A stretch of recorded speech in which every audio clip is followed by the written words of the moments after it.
We're getting closer. T-minus, I don't know, about a week or so before the NBA playoffs get here. And we've got some updates on what is an absolutely loaded slate here tonight. We're going to break them down for you here. We're going to see if we can't find a couple of plays. The contrarian gods may, in fact, also make an appearance here. And more importantly, your questions, guys. Those of you that are looking to invest into the association here tonight. If you got any questions, drop them in the chat room here as we are live on this afternoon update on this Tuesday now, April the 9th, as we welcome in the one and only Mr. Rob Veno in the house here. And Veno, it'll be you and I and the chat room. And those of you joining us here live today. And don't forget, if you're watching this on replay, make sure you check out the description. We've got links to all the game breakdowns here and best bets from across WagerTalk.com. So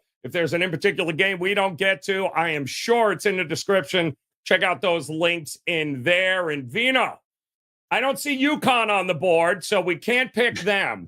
Although there's plenty of value, I think, on somewhere else on the board here today. And I'm going to start with the contrarian gods because the gods are a little bit concerned here that Anunoby, I guess, was signed on to go here tonight for the Knicks. And it looks like everyone is just absolutely convinced that the Knicks are going to win this game. This thing is opened up at 4. It's now up to 5.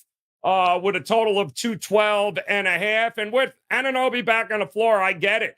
But I'm not really seeing a whole lot of craziness outside of, guess who, Caruso on the injury report.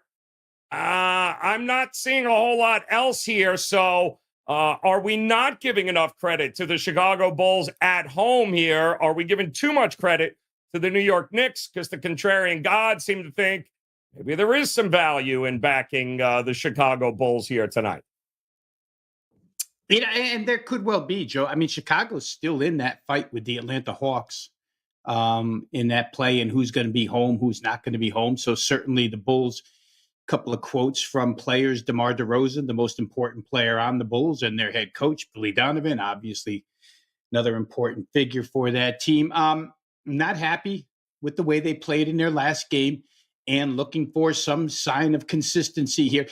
To put it in DeRozan's words, DeRozan said, we have to play with a desperate mindset, dive for every loose ball, and just play desperate right now and get things right. So I would expect that kind of effort from Chicago here. They played the Knicks, lost, won 108-100 the last time they played. And I think the key, Joe, even beyond side, I think the key when Anunoby comes back and plays for the Knicks is I immediately look to the total. They're just two different teams, right? Without Anunoby, they're nothing but an over machine. And with him, they're an under machine. The defense goes south. And granted, some of that is because Mitchell Robinson hasn't played in games when Anunoby hasn't played as well. But still, it just seems like the defensive effort and the amount of points scored by the opponents come way down when OG is on the floor. He'll be there tonight. It kind of has a playoff atmosphere to it, so you could take that into account and maybe figure for longer possessions. Neither team moves the ball up the court and to the rim very fast, so probably less possessions here. I would probably take the contrarian side and think that this is too many points for the Bulls, who have won 2 of the last 3 against the Knicks. And I would also probably look toward under. I think that when I checked right before Showtime, Joe, I think it was 213.5 down to 212.5. Don't know if it's moved since then, but 212.5 seems a little bit high since the last game they played. Anunoby was in the lineup, and they only scored 208 combined. Yeah, I mean, it's ridiculous. I mean, like you said, 1.5, 2 overnight. Now Anunoby looks like he may go, and then all of a sudden now the market is just rolling with the Knicks on the road here. Usually we see that kind of move, when there is, a big injury. Maybe DeRozan would have been out. I would have thought with there's some kind of move here that Chicago would be missing some guys. But, I mean, Caruso is always a game-time decision, it feels like. Obviously, it'd be great if they could have him so somebody can guard Jalen Brunson. But usually don't see that kind of big of a move without there being some sort of injury that we learned about with Chicago, and we've got nothing. So that's all we got here. I mean, that's why the contrarian gods are looking at the Bulls getting 5 at home here tonight against the New York Knicks. Welcome in those of you joining us live, by the way, here to the NBA Afternoon Update, WagerTalk.com. Don't forget to hit that subscribe button if you haven't done so already. Make sure you get that thumbs up if you could. We'd certainly appreciate it. As Joseph Gomez in the house, Gary Walker here on YouTube Shorts, Have, Big Daddy in the house, Anthony Thornhill, ready to roll here today, guys. And don't forget, we got a poll question up and would love to know what you guys think. And I'll give it to you here, Veno, before we get to this absolutely abomination of a line flip here, because it involves one of the teams on this poll question. So, Veno, if the playoffs were to start tomorrow, which team do you trust the least? The Bucks, the Clippers, the Cavs, or the Phoenix Suns? That's the poll question here today. And I bring it up, and you guys can go ahead and vote. Those of you joining us here on YouTube Shorts, as well as our YouTube channel, as well as Instagram, welcome in and a very happy Tuesday to you. But, Veno, let's talk about these Milwaukee Bucks here for a minute, who, by the way, it does look like Giannis is a go here tonight. And it looks like Lillard a go. It also looks like, per the last injury report, that it looks like Patrick Beverley is a go. Al Horford, Porzingis, the ones out for the Celtics. This is a 4-point move, -2 for Boston. Now it's -2 for the Milwaukee Bucks. Are you buying this this big a move? How in the world do you trust the Milwaukee Bucks right now? Well, you can't. Even though the situation, Joe, the spot would scream Milwaukee, right? I mean, the position that they're in, a shot at Boston, looking to get things right. Everybody's playing for that reason, right? All of a sudden, Damian Lillard can play, Giannis can play, Beverly can play. Everybody's playing because they want to put their best foot forward in this game. But do they just flip the switch and all of a sudden become what they look like they should be on paper? I can't trust it. And certainly Boston has been incredible, whether home or away. And in this spot, the question with them is, do they even really care? So you have to worry about them. They're in such a good position right now, but they seem to have cared all season long, right? It's a legit question to ask. Do they have the motivation to win here? But after one of the recent Boston losses, I think it was the one where they blew the 30-point lead against Atlanta. Jason Tatum, and really the loss didn't hurt them whatsoever. But boy, they were upset about losing that game. So upset that they came back and lost again to the Hawks. So I don't know. I think this is a national TV game, Joe. Am I right? Is this a Tuesday TNT job? Yes. I think this might be. And normally all these stars want to play in that type of game. But to your point, it's impossible. I don't care what Milwaukee's quotes are. And boy, Glenn Rivers, we're going to refer to him as Glenn until something changes here. I'm so glad he is righted the ship in Milwaukee, Joe, because 4 consecutive losses, 3 miserable teams that they lost to. Giannis seems to be doing all the talking now. He looks to be a little bit upset, but still, these quotes are worthless until they start winning. If I had to, I would look Boston's way here. I do think that, it's hard to think that Boston's going to be stopped by this Milwaukee defense, which hasn't improved an ounce since Rivers took over. So maybe the total's correct, but I don't have a wager on this game, but I would look towards the Celtics. And poll question, I would least trust the Bucks out of the 4 options given. Yeah, I just can't, you can't. By the way, we did see line movement here, guys. It is starting to creep up closer to 3 now in a lot of spots. 2.5s popping up all over the place for the Bucks. Jaylen Brown was announced in, but it looks like Porzingis and Horford will be out. I don't think it makes a damn bit of difference. And here's the other problem, Veno. They're calling it a hamstring with Giannis. What do you think? You rub some dirt on that and that gets better? Right. Like, I mean, that doesn't get better. And so I think they have a decision to make, because Orlando and the Knicks are right on their ass right now. That number 2 seed is not anywhere even remotely close to being guaranteed to Milwaukee. When you go, 1-6 straight up and against the number in the last 7, there's a bit of a problem here. And now the injuries are starting to pile up here. I'm going to be real interested to see Giannis here over these next couple of games, because as far as I know, the only thing that can help a hamstring is not being on it here. You know, they tried that, but they've been a disaster without a combination of those guys on the court. No doubt, Joe. And let me just say, I don't doubt that their mindset is they want to come out and, you know, make some sort of statement here by beating Boston. But whether or not they can do it or not is another question entirely, because they haven't shown us they could do it but once or twice since Rivers took over as head coach. To your point, though, about that 2 spot being way up in the air, there's potential that Milwaukee could fall all the way to 5 before this whole thing is over with and not even have a home floor advantage. So I think that's the desperation we see with everybody on the active roster tonight. If they don't get this game, Joe, I'm not in their locker room, but this would be my guess. If they don't get this game, which it seems like they want really bad, they may go out first round of the playoffs, because there might be some stuff being thrown around the locker room if they don't win tonight. I don't know. Is there anybody else they can fire? I don't know. We'll see what happens. Maybe there's somebody who handles the balls in there they can get rid of, because this team blows. We do have a couple of other interesting games here tonight that have a little bit of juice. I'll mention it. I'll get it out of the way so our producer Robert doesn't hate us. But the reality is the wheels have completely come off the wagon here with the Houston Rockets. My goodness.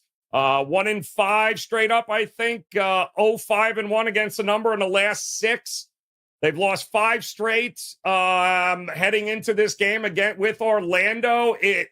Yikes. I mean, just when we thought things were going well, not going well anymore. And by the way, not great for Orlando. Jonathan Isaacs and Franz Wagner, I believe, were questionable, and I still think they're questionable here, Veno, unless you're seeing something else here. Nope, still questionable here.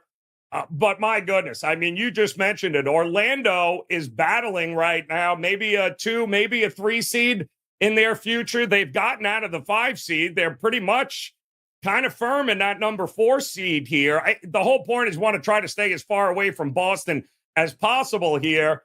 Well, do we have enough faith in Orlando to go on the road to Houston and win this game? Because the market, let's see what we got here. 2.5, now 3 is what they are laying. The total is also moving here. 215 I'm seeing, Veno. Do you have any faith in Orlando in this one here tonight? Well, probably. Well, first of all, you need Franz Wagner. I don't think there's any question about that. He's so important to that team offensively and defensively, and that front line is different. The starting front line when he's not available, certainly their front line would have an advantage over Houston here. You just can't like what you've seen out of Houston, though, right? The head coach comes out and tells them that they're basically soft. And the last 5 games, when you look at what they've allowed defensively, 51.6 from the field, 53-2, 58-8, 54-1, and 49-4, 113 or better in every game. We won't count the full 147 given up to Dallas because it was double overtime, but still, they had their opportunity. It's gone by the wayside. How do they want to close this thing out? I'm not sure. Honestly, Joe, it's a young team. It could be fragile when your head coach is telling you you're not, you're one thing or another and both are negatives. That can't be good. It certainly didn't light a fire under them, although they did play very, very tough against Dallas. We don't want to take that away from them, but it didn't result in victory. For Orlando, I talked about this a couple of weeks ago. It was Wendell Carter Jr., I believe, who said that their entire goal now is to push for home floor in one round of these playoffs because their home crowd makes a huge difference. They wound up losing that game, but since then they've been very, very good. It's a good defensive team. Rockets haven't been playing good defense. So for me, it would probably be Orlando or nothing. But the biggest move in this game has been on the total. I think the total shifted 4 points toward Yep. the over, which you generally don't see in an Orlando game, but Houston has pushed pace for the most part the last 30 games. So maybe I could understand that, especially when you combine it with the fact that Houston's just giving up a high percentage of field goals. But again, if you don't have Franz Wagner, I don't know that I would agree with that either. So we'll have to see. Again, like the NBA is every single night, Joe. We got to sit there and wait and wait and wait till maybe 6:30 Eastern time before we know exactly who's in these games. I agree 100% here, Veno. The total getting some love, though. I know Big Daddy in the chat leaning over 215.5 there with Houston and Orlando here. I would like to see if Wagner was in. That would be, I'd feel much better about that. But we got a few other games here, Veno, in which we've seen some movement here, including with my Miami Heat here, who were as little as 2.5 last night, got the 3 this morning. Now it is 4. And of course, there is all sorts of reports saying that maybe Trae Young working his way back will maybe possibly be there for the postseason. In the meantime, we've got Rozier is still listed as questionable. Duncan Robinson out with a shoulder injury. But of course, everyone else from Miami is good to go. But we're starting to see this one creep towards Miami. I'm seeing 4s now with the total dropping from 223 down to 219.5 here.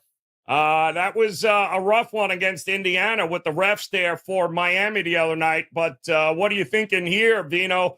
Miami in Atlanta here. Boy, they could really use a win, though. And they've been trending over, Joe. 7 of the last 8 Miami Heat games over the total. I think we talked about it last week on the show.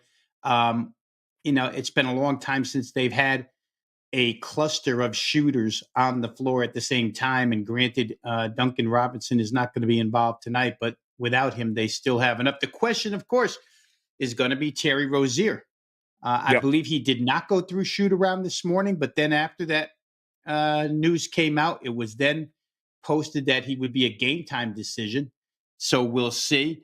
I would love to play over in this particular game if, in fact, I knew Rozier was playing. The Hawks come off 2 really bad road performances offensively. The last 2 games they were out there against Dallas and Denver, shot 40% in one, shot 42 in the other.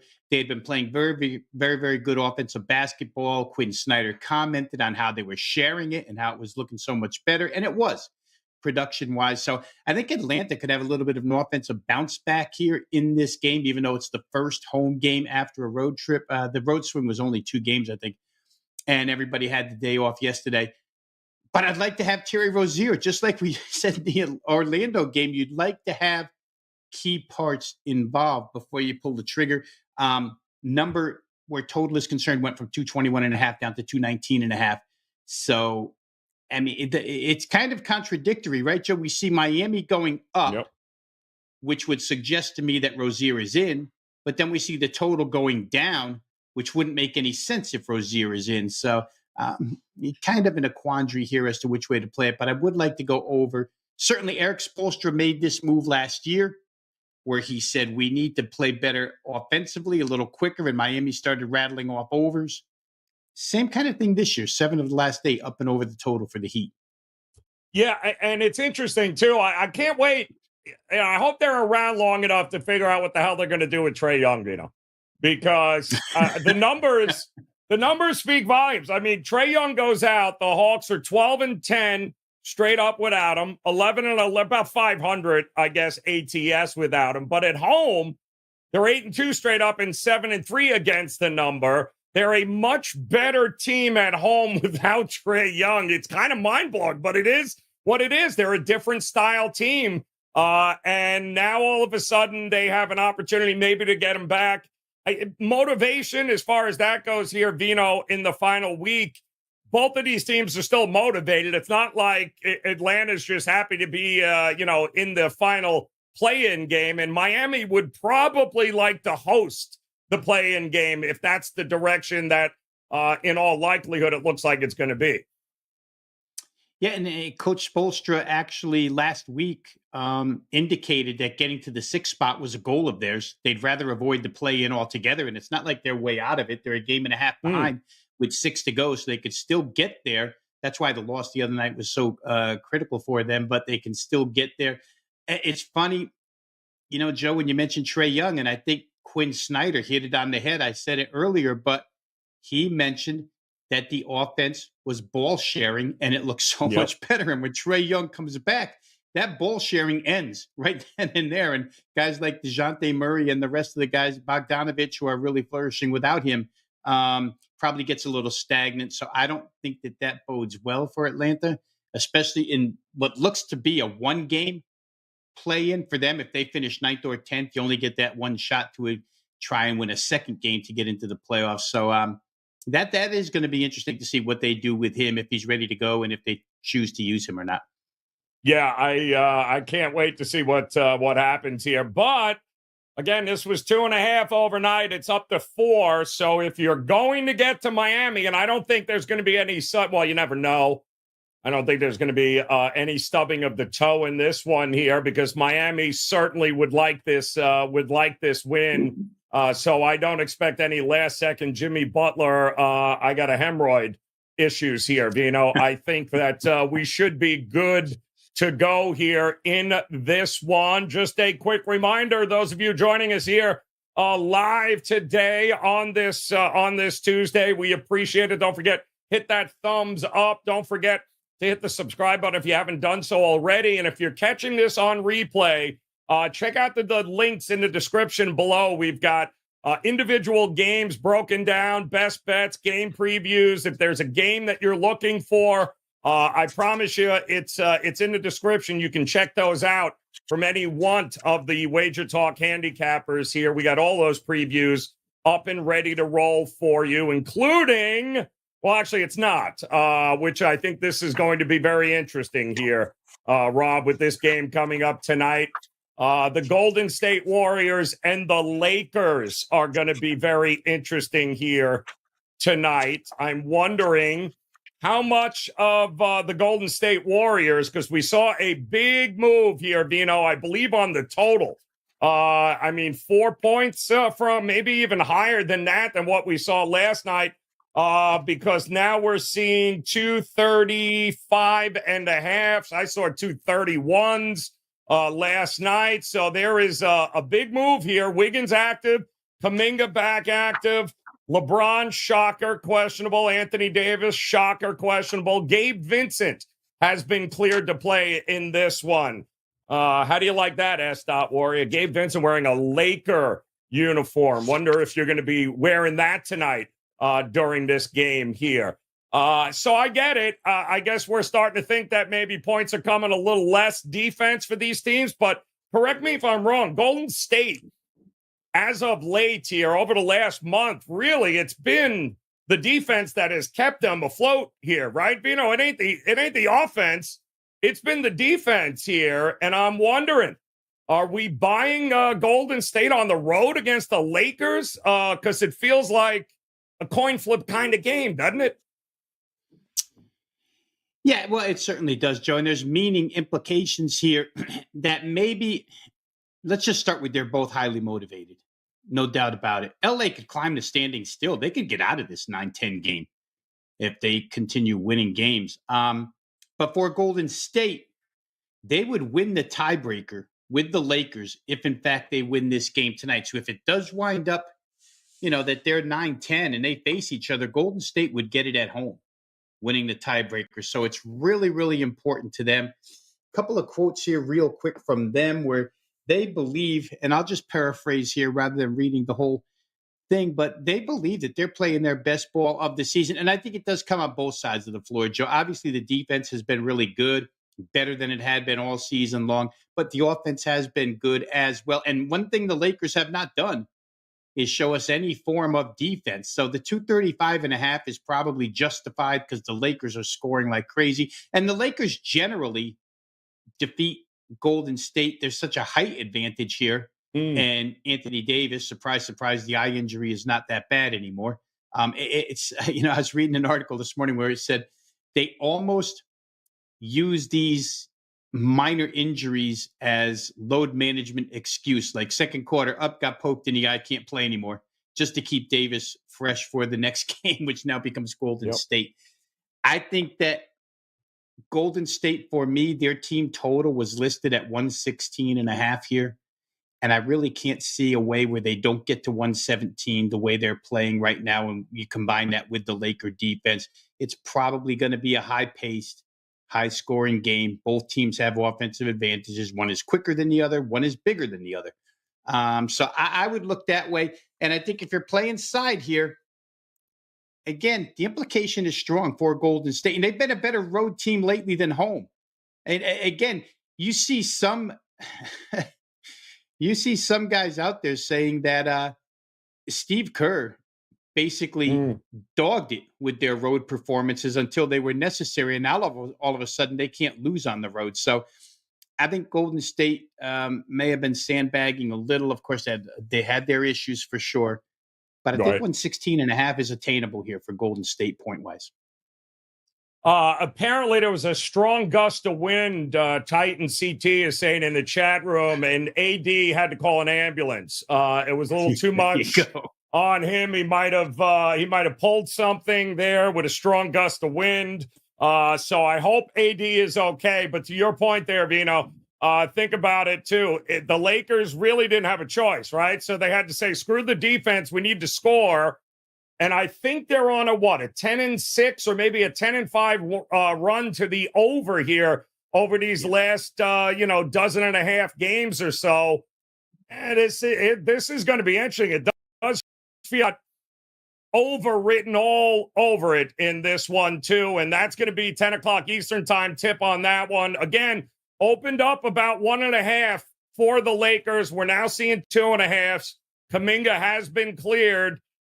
He's a go in this one, so they are a little bit healthier here, the Golden State Warriors, and it does look like we've got some Golden State love in the chat room too as well there, Veno, that maybe Golden State might be the side, not necessarily the Lakers here tonight. Once again, big shout out to those joining us. A quick look at today's WagerTalk NBA update poll question. Which one of these teams, if the playoffs started tomorrow, do you trust the least? 37% right now, Milwaukee Bucks. Clippers, a close second at 32%, followed by the Cavs.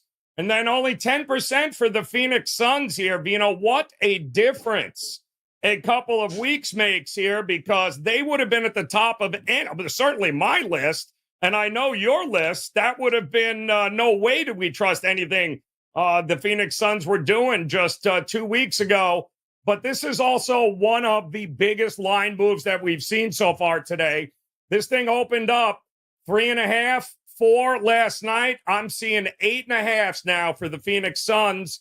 Why is that? Well, Harden is still listed, I believe, is questionable. And I'm looking at the latest report. So Thies and Harden still questionable.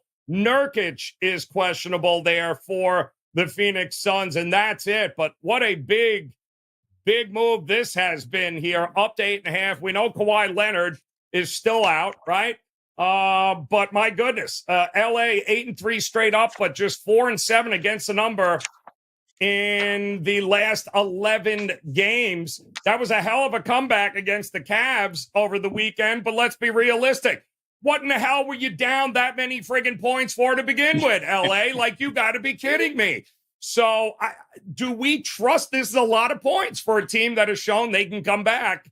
I guess the question is, do we trust the depth of the Clippers to be better than the depth of the Phoenix Suns and to win this game when it matters here? How would you approach this one?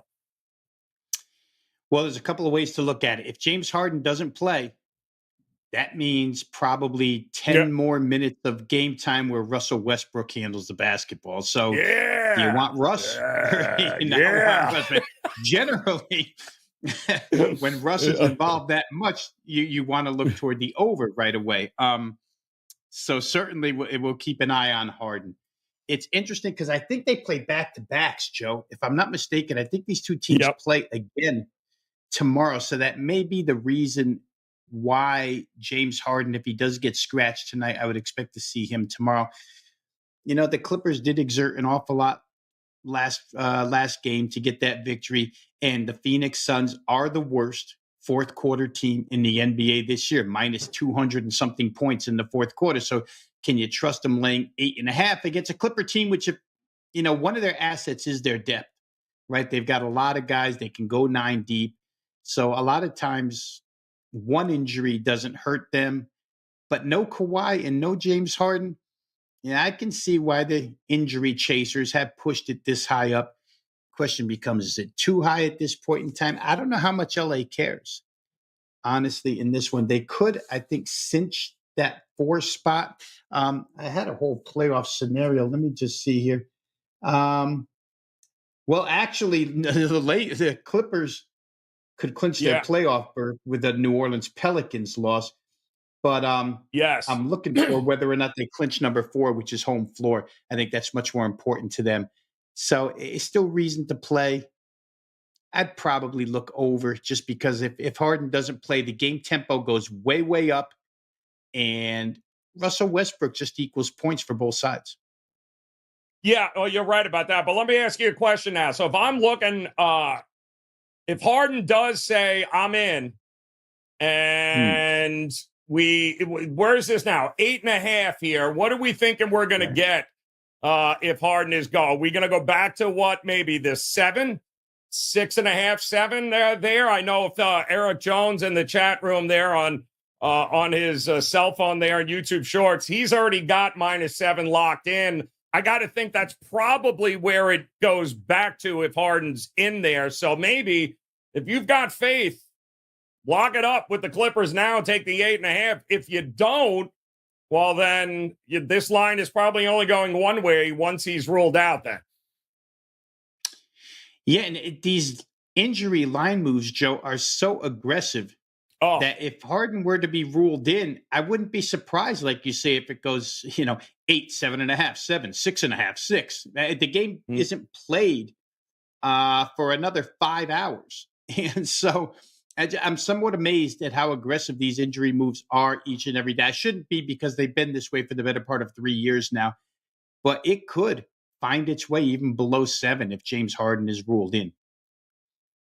Let's see what the chat thinks of James Harden's worth to the line here as we check in with our YouTube peeps there. FB Coach sums it up well and says, Harden is worth squat. That's how much he is valued here in this one. So whether he plays or he doesn't play, the chat is not impressed with Harden, unless, of course, the chat room was a stripper, apparently. Then he'd be worth a little bit more to them, but not now.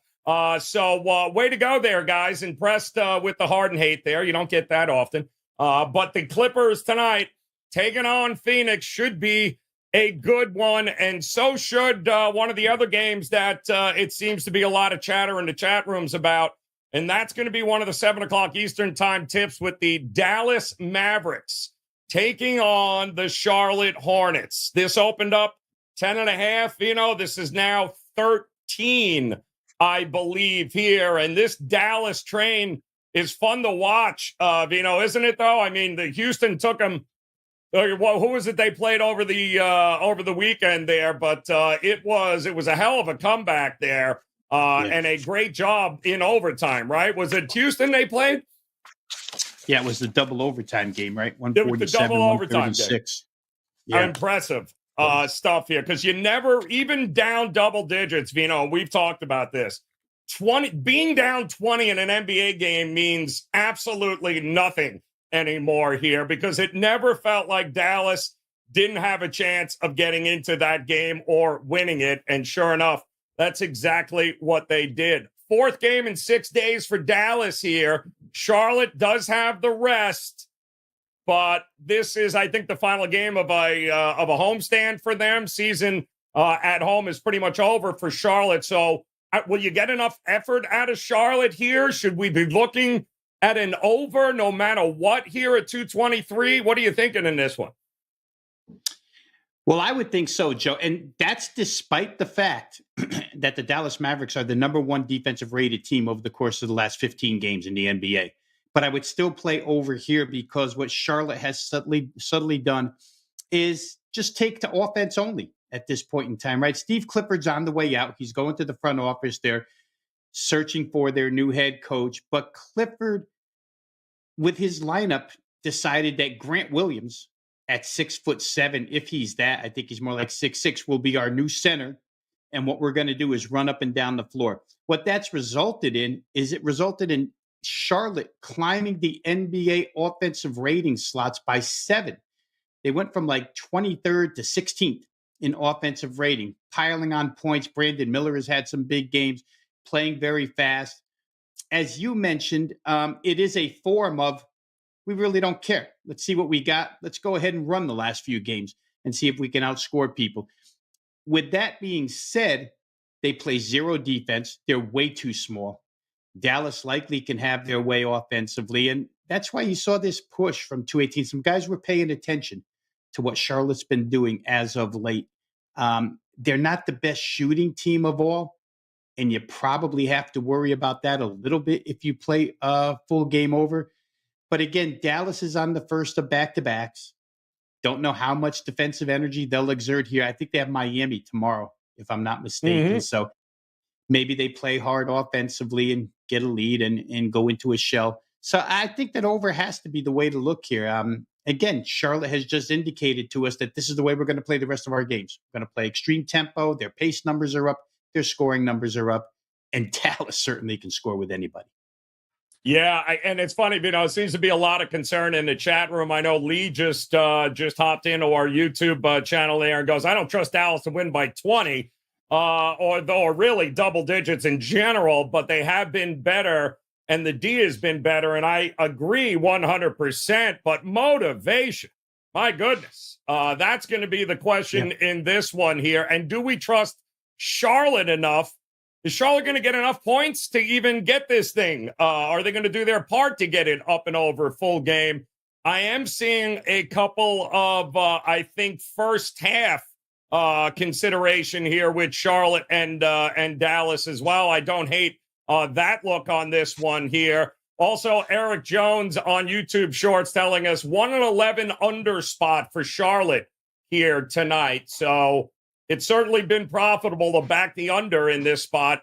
This is the 8th of their final homestand, 8th game in an 8-game homestand here. And I do believe what we say, Veno, this is going to be the 4th in 6 here for Dallas. So they've been a little weary too. All of that goes, well, maybe the under's not a bad look here in this one for Charlotte and Dallas. And don't forget to hit that like button. Those of you guys joining us here, we do have some line movement here we're going to tell you about coming up, including the Contrarian Gods had called in earlier. If you're just joining us, the Chicago Bulls is who they're looking at. Thinks there's a little bit too much love for the New York Knicks, and I'm starting to see fives pop up across the board here, Veno. I don't think that's a shock with Anunoby obviously looking like he's going to go for the Knicks, but I'm kind of with the Contrarian Gods here on the Knicks on the road against the Bulls, laying 5 with no real injury concerns for the Bulls is interesting. We also told you that we know Horford and Porzingis out for the Celtics. This line has flipped from -2 to Boston and now -3.5 for the Bucks. The total also, Veno, in this one, looks like, believe it or not, it's starting to creep down a little bit.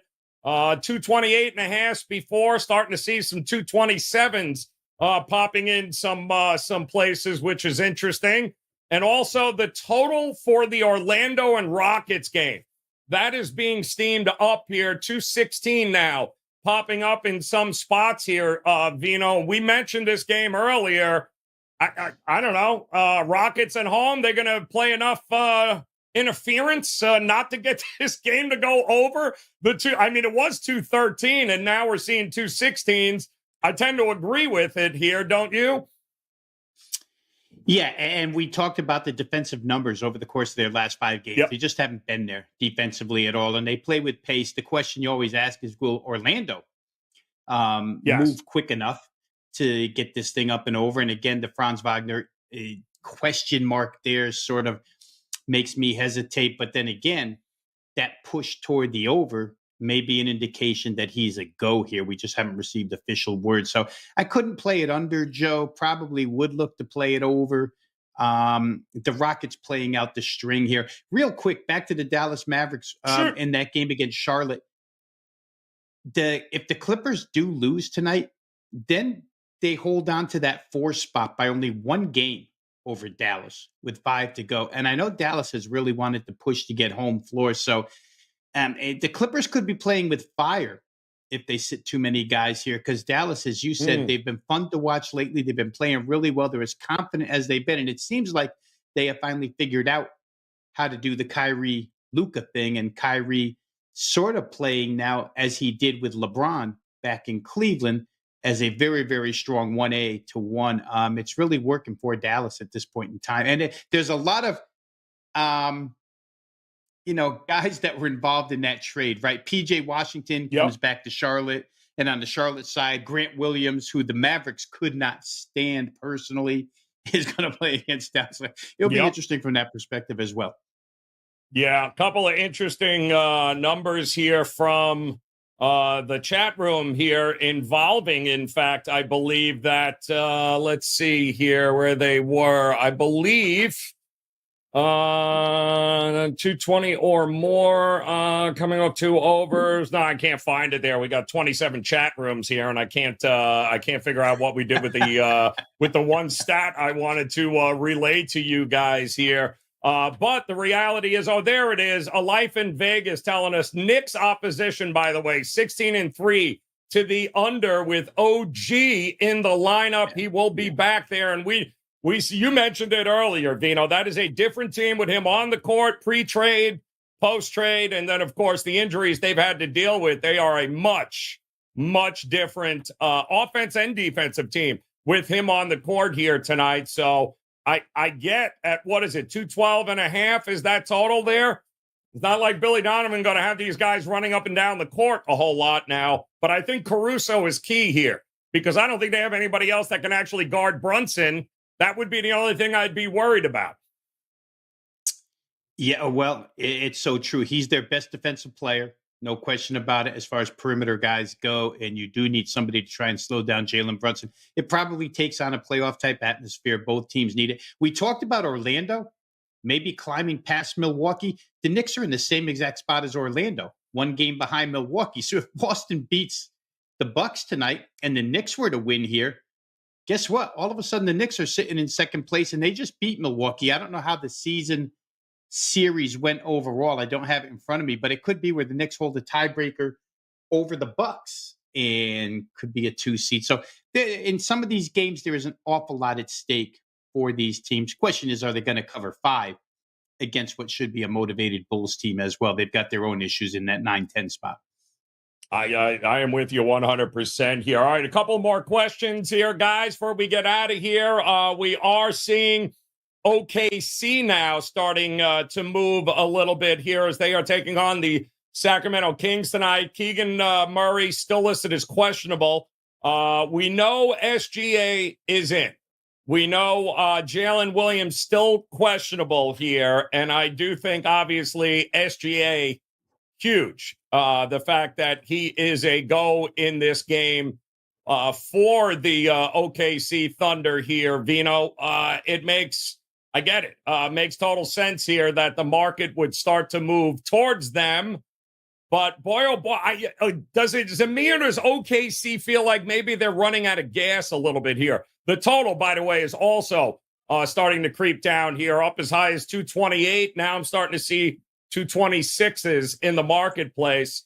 Does it feel like if SGA ain't 100% healthy, they might have some issues, this team? Well, they said a couple of weeks ago they were going to monitor him. And I guess what they meant by monitor was we're going to sit him for 6 or 7 games because he hasn't played in quite some time. Does he come back without the rust? I'm not sure.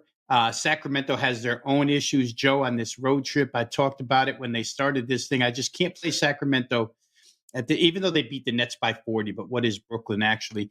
When you don't have Kevin Huerter and you don't have Malik Monk, 2 of your best scoring options aside from Fox and Sabonis. I don't know what else they have. Keegan Murray is sporadic at best as far as scoring is concerned. And the Kings have had kind of a mediocre trip, which actually is good, keeping their head above water. Again, SGA's announced, and here goes the line, right through the roof. I guess the early money figured he was worth 3 points because I think it went from 2.5 to 5.5. And from what I see, Keegan Murray is in that new NBA injury category called available. He's available tonight, so I would think he plays. It's hard to tell. I wouldn't play Oklahoma City first half, even though they've been a really, really dominant first half team, just because you don't know what kind of rust SGA might have to shake off. But if Jalen Williams comes back as well, remember they've both been sitting. OKC probably over the course of 48 minutes is 6 points better than Sacramento in their current state. Yeah, I mean, the numbers are clear here, guys. He's missed 6 of the last 7 games for OKC.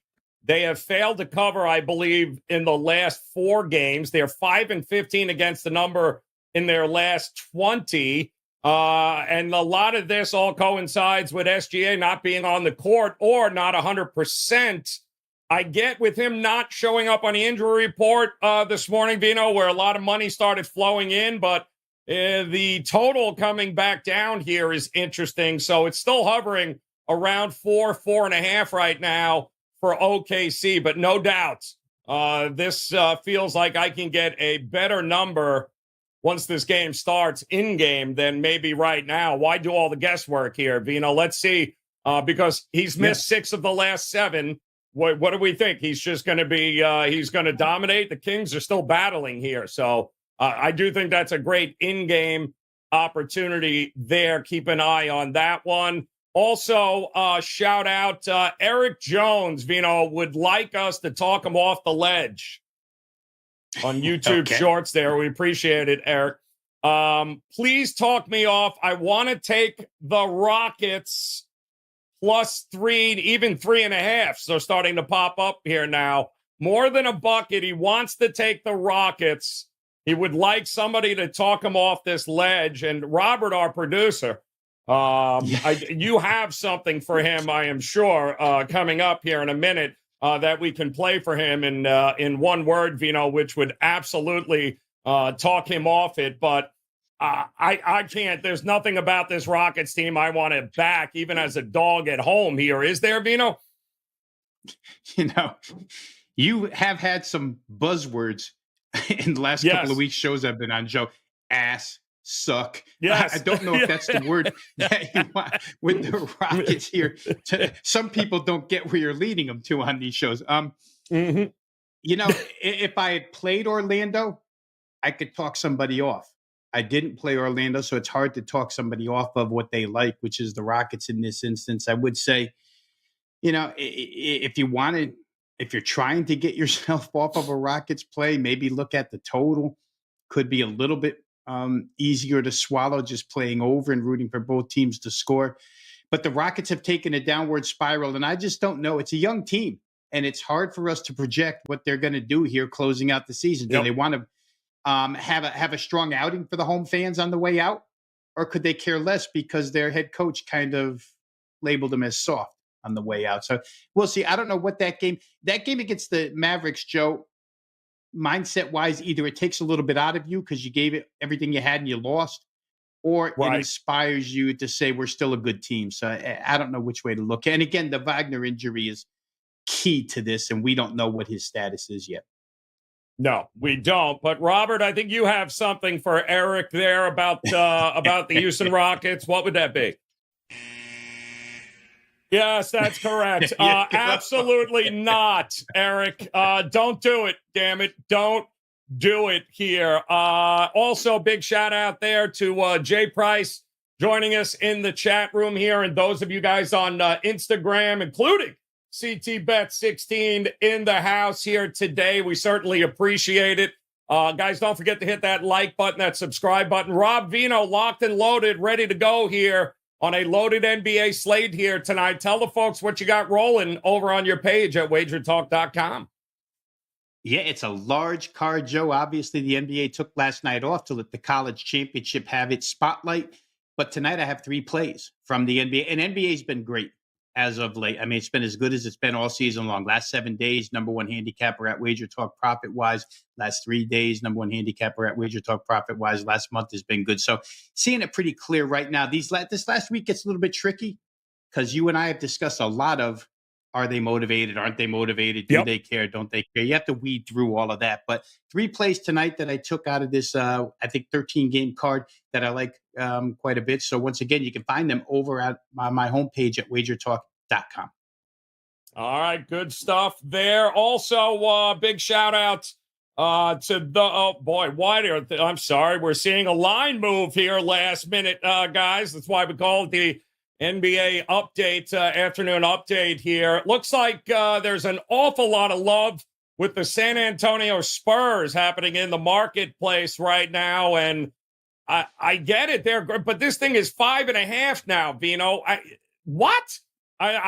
Granted, they're playing Memphis, who has, I believe it's like get a jersey night. Like if you actually pay to go and watch this game, you get to play in it, because they have absolutely nobody left healthy on the Memphis Grizzlies. And this line continues to go towards San Antonio here. I can't even say that it's somebody got ruled out that anybody's heard of, because the whole damn team is ruled out. But the love for San Antonio in this one kind of coming over the top here, Veno. They have been money against the number. Don't get me wrong. They have been a great bet on team over the last month here, but I can't lay that kind of number here with San Antonio. Can you? Yeah, it's hard, Joe, because they could be 7-0 in their last 7. I mean, they got forced into double overtime by the Sixers and came up short cover-wise. But if we just want to count regulation, they would be 7-0 against a number, all 7 as underdogs, which they are every game. Here, like you said, you're asking them to win by margin against a team that, yes, it's grab a jersey night, but it's kind of been grab a jersey night for Memphis for the last 60 games since Morant went out. It's been very, very difficult. Tonight, I know probably no Desmond Bane, no Jaren Jackson Jr. Yep.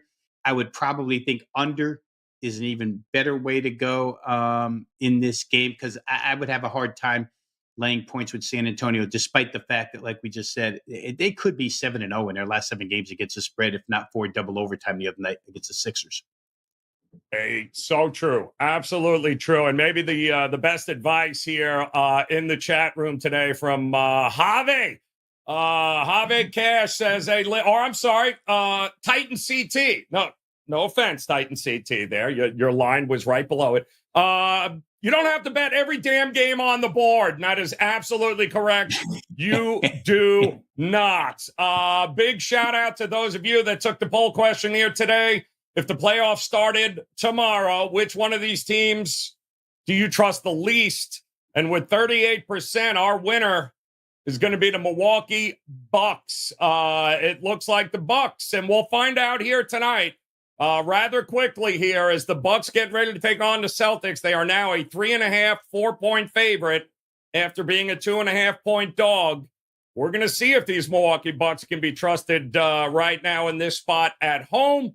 And again, we do appreciate you guys stopping in. Don't forget, check out the links below in the description. All game breakdowns. We've got about 5 or 6 in-depth game breakdowns on the slate here tonight. You guys definitely want to check those out. Some best bets included there. And on behalf of Rob Veno, we certainly appreciate you guys hanging with us here for the NBA afternoon update. We'll be back again tomorrow. Make sure you come back and join us. But more importantly, cash those damn tickets, guys. Best of luck with all your plays. We'll see you again tomorrow. Good luck.